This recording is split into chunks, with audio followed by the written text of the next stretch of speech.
Hello everyone. Don't mind the noise. Sorry, gotta sit further away, I guess. I'm having some issues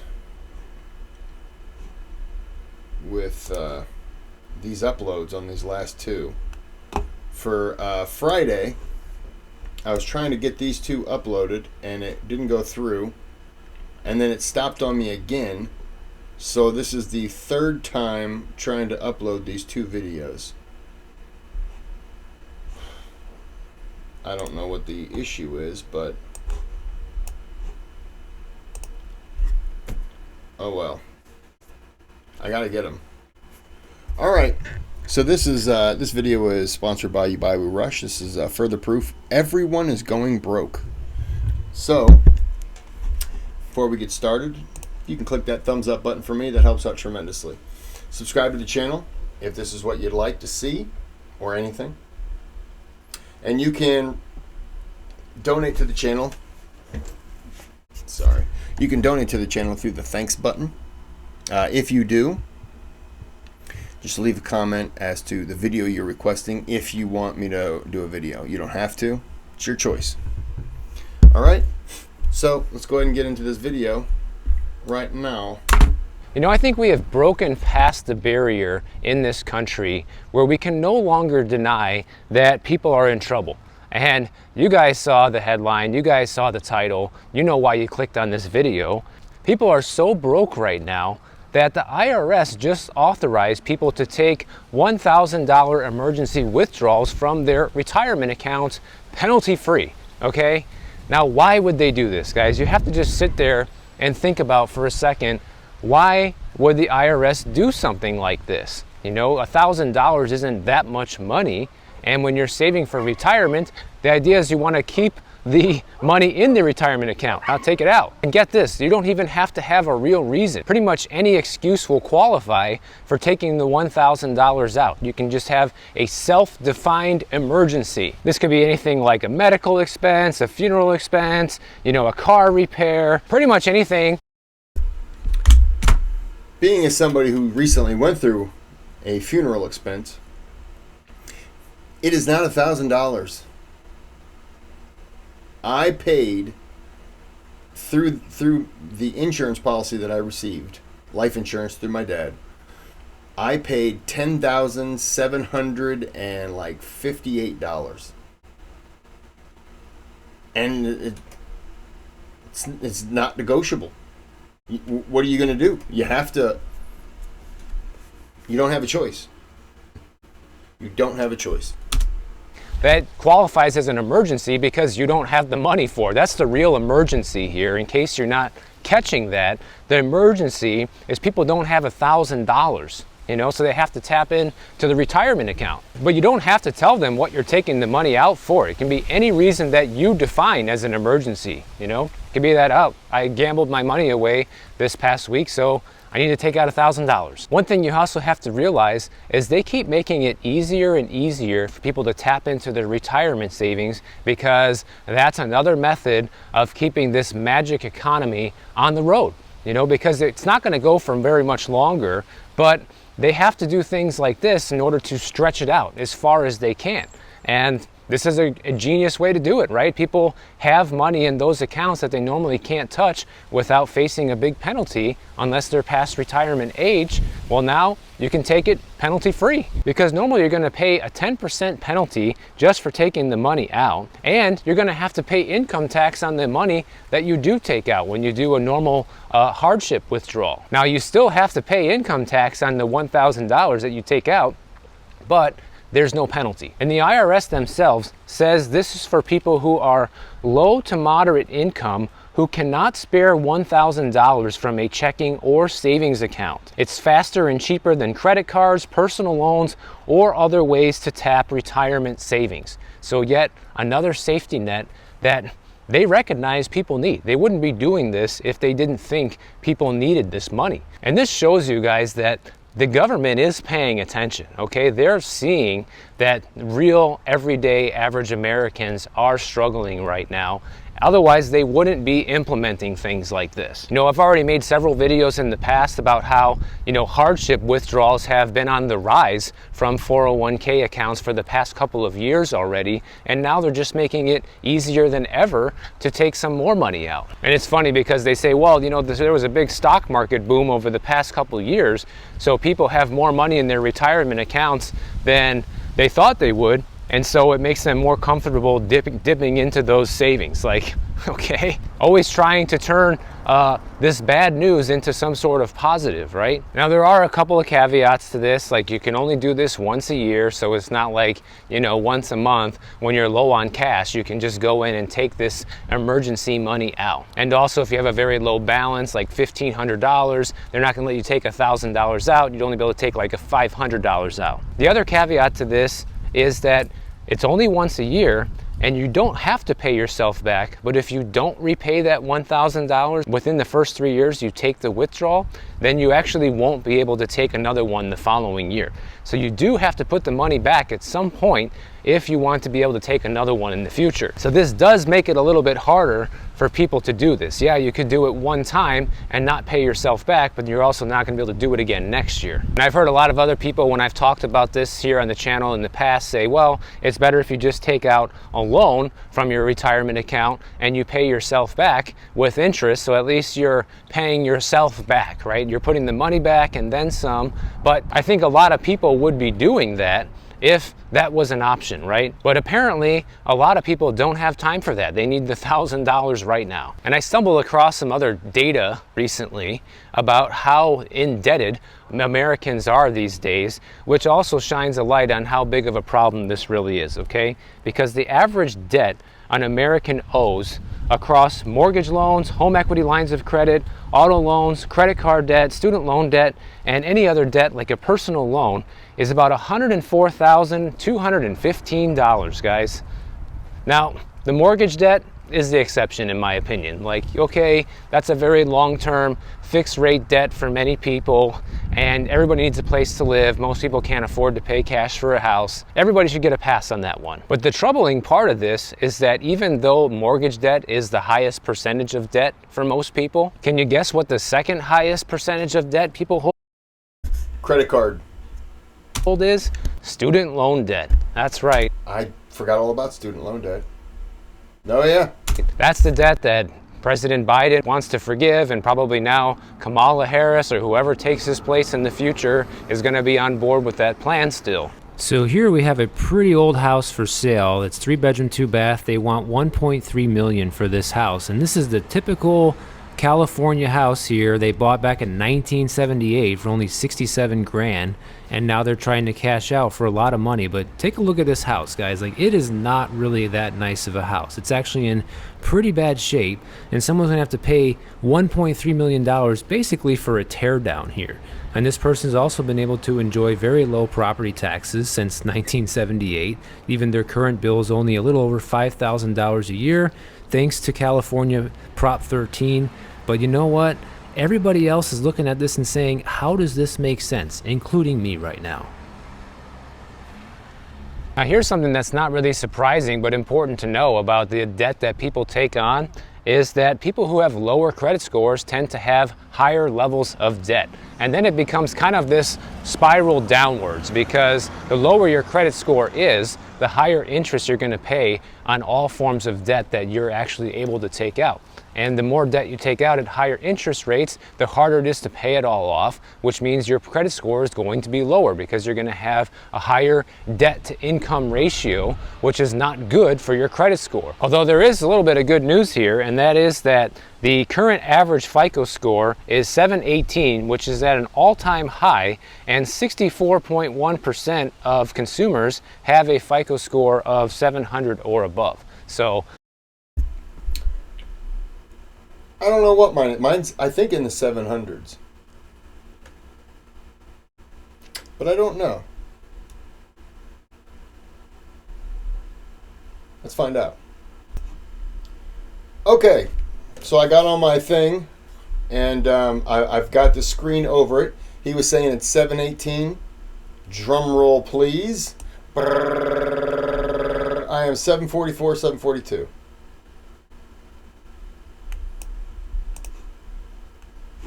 Okay. Let's go.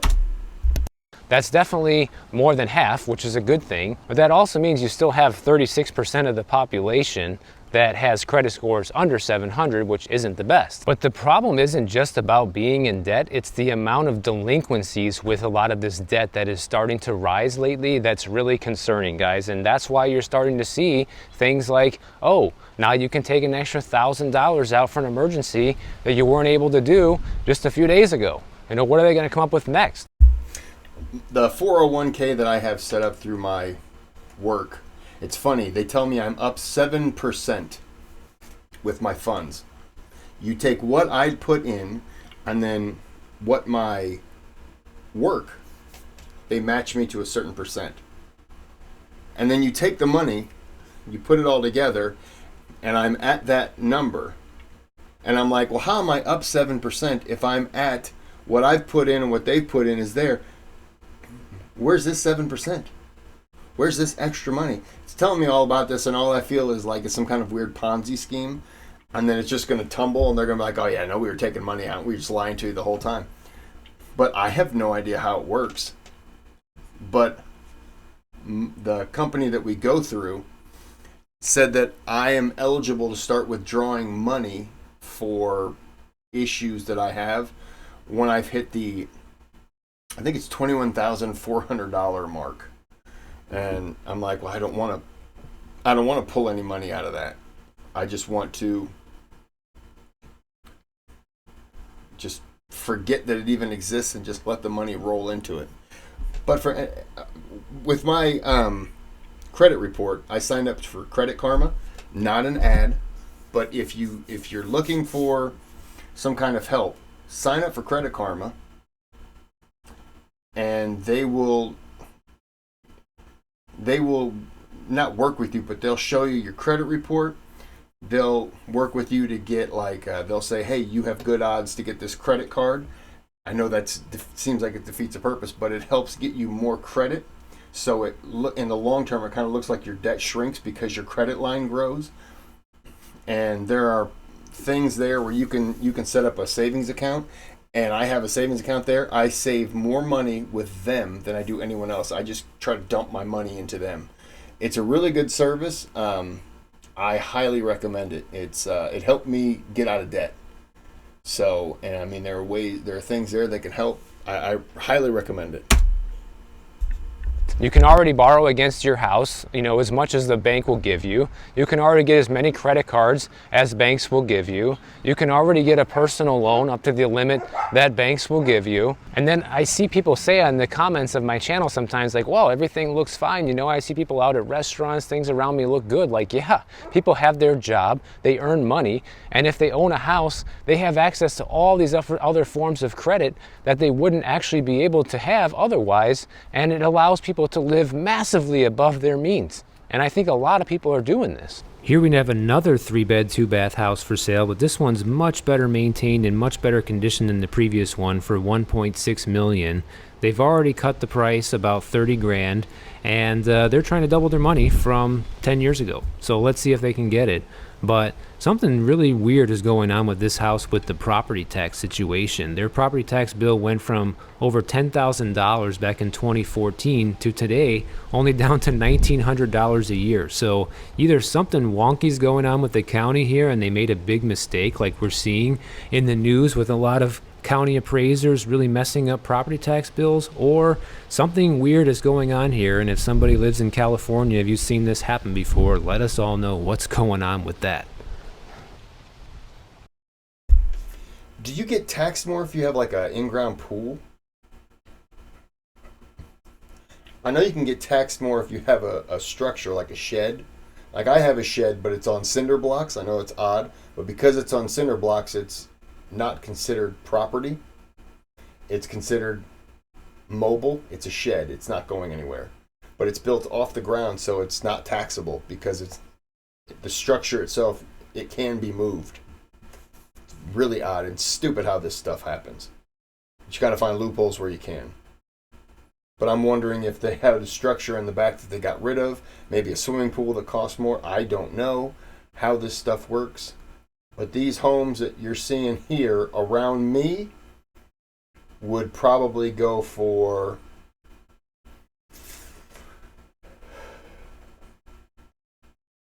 $45,000 to $70,000.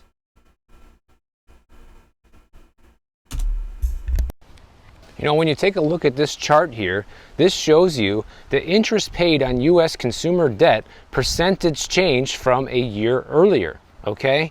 And obviously the mortgage debt has spiked up a little bit, but the non-mortgage debt is what you really have to look at. This red line has spiked up tremendously just over the past couple of years, and this is all interest payments. This is all money that gets flushed down the toilet every single time you make a payment, and people are paying out the wazoo for interest right now. According to the Bureau of Economics, the interest payments have jumped 50% for all non-mortgage debt over the past year, just from 1 year ago. Well, in my mind, if everyone was doing well and the economy was as strong as we're being told, a lot of people wouldn't need to borrow this money, because most people aren't going to, you know, go out on a limb to borrow money at high interest rates if they don't really need it.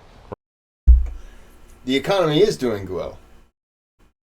It's whether those companies that are doing well are paying their workers a good living wage and still making good corporate profit.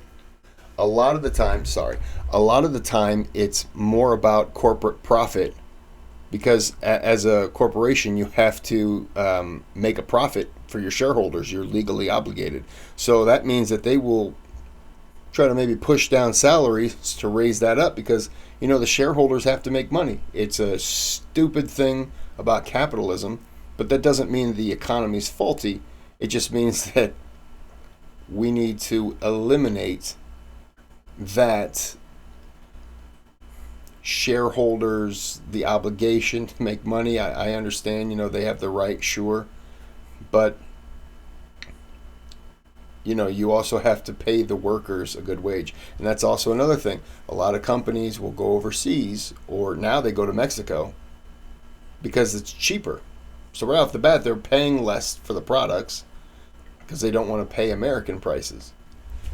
It's just, you know. Right? Like I said, the mortgage debt is one thing.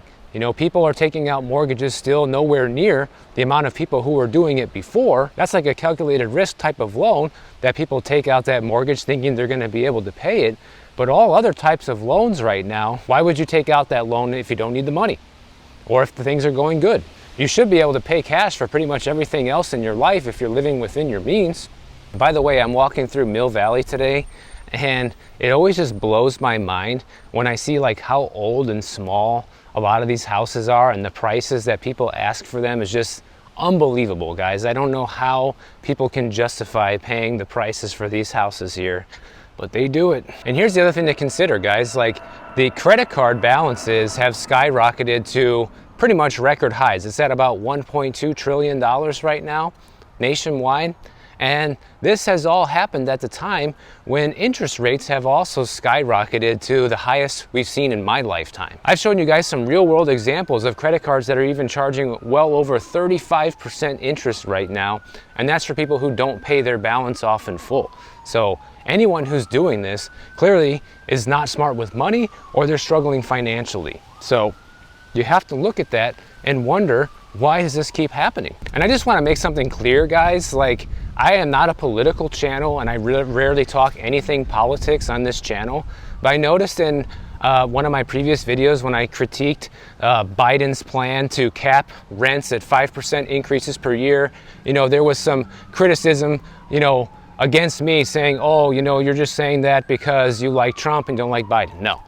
I'm saying that because it's a bad plan. I'm also going to sit here and tell you that even if Trump gets elected, all these problems are not going to go away. Okay, I'll be the first one to admit that. I think a lot of people believe that as soon as Trump gets elected, that all of these problems we have with the economy and people, the amount of debt that people are taking on and carrying right now and these interest payments, that it's all magically going to go away, but it's not. And you can see just how much these interest payments are affecting people that have credit card balances, because take a look at this chart. This shows you how much of the dollar amount your payment goes up by, interest and principal, depending on your interest rate. Okay, if you have a $6,200 balance on your credit card at 15% interest, you know, you're basically paying $140 a month.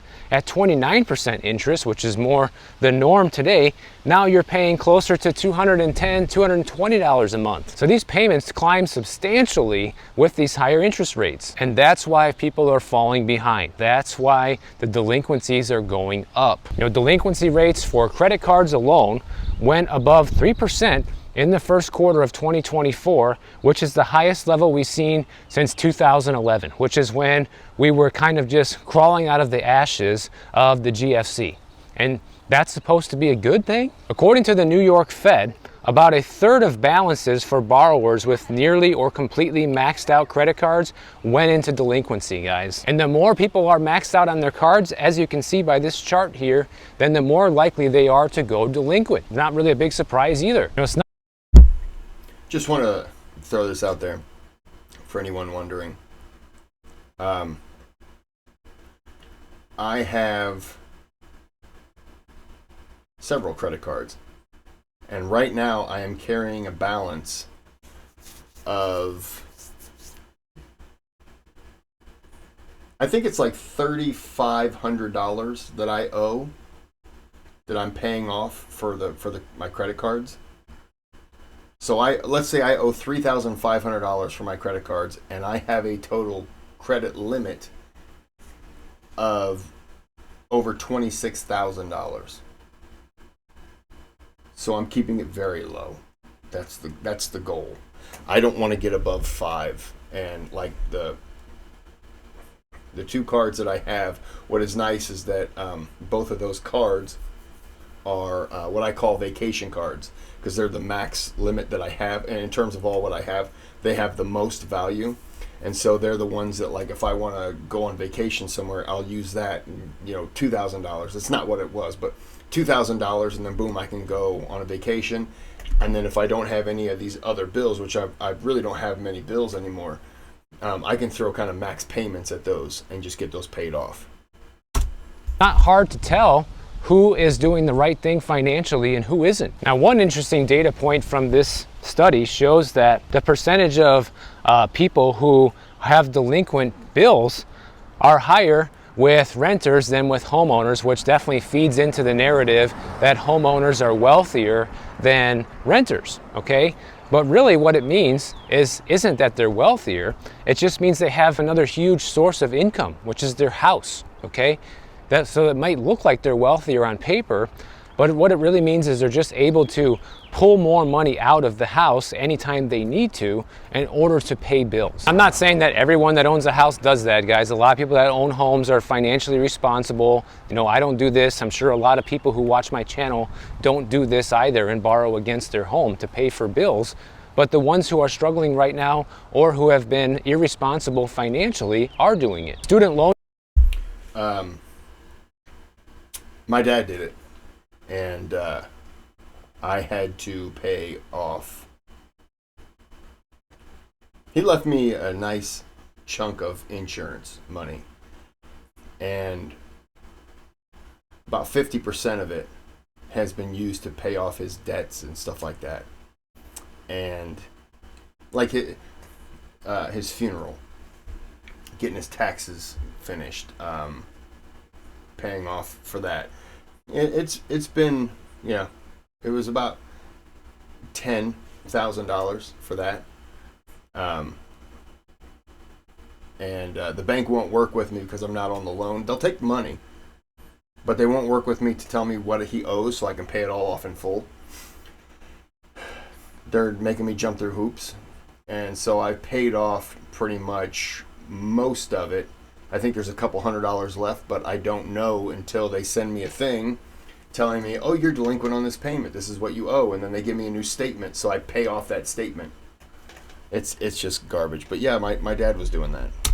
Delinquencies are really high right now. About 40% of the people that were supposed to make their first payment never did. That's going to come back to bite them pretty soon, especially if Trump gets elected, I'm sure. Another loan delinquency besides credit cards that's just as bad, if not even worse right now, is auto loans, okay? Auto loan delinquencies are also at their highest level since 2011. I just paid off my car. Woohoo! Crawling out of the GFC. When you look at this chart going back to 2006, guys, 2006, 2007 was the only time it was actually worse than it is now. It was actually on the rise between 2011 and 2020, and then bam, you can see everybody got that stimulus money in 2020, and it went back down, but it only took a few years for it to rise back up to the level it was at before. And it's probably going to continue to go up unless there's more injection of stimulus and more free money is given out. And a lot of it just comes down to financial education, realistically, because there was another study done recently that was funded by the OpenAI CEO, Sam Altman, right here in San Francisco, okay, where they did a 3-year study. And they looked at what happened when they gave people $1,000 a month cash payments, so testing out another version of universal basic income. And what they found out is people who are higher income versus low income spent the money very differently. Now, they define low income households that receive this money as people who are earning $31,200 for a family of 4 a year or less. And what they found is their average monthly spending increased by $294 on average, and mostly on necessities like food, non-alcoholic beverages, transportation, and rent. I'm also not advocating for universal basic income. I'm just reporting the facts here of what this study found out. There's an old saying, guys, don't shoot the messenger. I talk about things that people don't want to hear about or they don't like to hear. Doesn't mean I'm in favor of it or whatever. It just means I'm telling you what's happening. I would love it, not because I would spend it, but because I would just bank it. Spend what I had to, here and there, but I would just bank that money. It would go right into that Credit Karma. It'd go right into the savings account because they give you over 5% interest and you just rack up money. It's really nice. I would just keep throwing money in there. It. Now, they define middle class income who receive this money as anyone making between $31,200 and $62,400 for a family of 4. They increased their spending the most by an average of $427 a month, and they focused their spending on the same basic necessities that the low income households did: food, rent, gas, the essentials. But the higher income households that received this money between $62,400 and $93,600 a year, that's what they consider high income, they only made small increases to their total monthly spending at an average of $71 per month. So these higher income people boosted their spending the most on rent, and they were also more likely to increase discretionary purchases such as recreation and vacations and alcohol, tobacco, marijuana, whatever, right? They're just gonna buy more things that they really don't need, but are fun little party favor kind of stuff, And I think this study is interesting because number one, it shows you that a lot of people out there are receiving free money still up to this day, not even government funded. These are privately funded studies, okay? So everybody's like, oh, I only got one stimulus check, whatever. Like, well, there's people that have been getting $1,000 a month for 3 years. You probably weren't in that study. I wasn't, but someone was, right? So there's been a lot of things like this happening behind the scenes that you probably don't know about. The other thing that I find interesting is this high income group that received the extra money. It doesn't really say what they did with the excess savings. Did they save it? Did they invest it? Whatever, we don't know. It only tells you, how much their average spending went up by, and also tells you what they were spending the money on. But it doesn't tell you, what happened to the difference? What happened to the other $500 that the middle income people were getting? What happened to the other, $900 that the high income people were getting? Here's the other thing, guys. They keep coming out with these studies so that way they can get you in the future to vote for stuff like this, and they can get universal basic income approved on some level, maybe nationwide or state by state, because they talk about this and it sounds like it has nothing but positive results. And the biggest concern is that if you give people free money that they're not going to work anymore.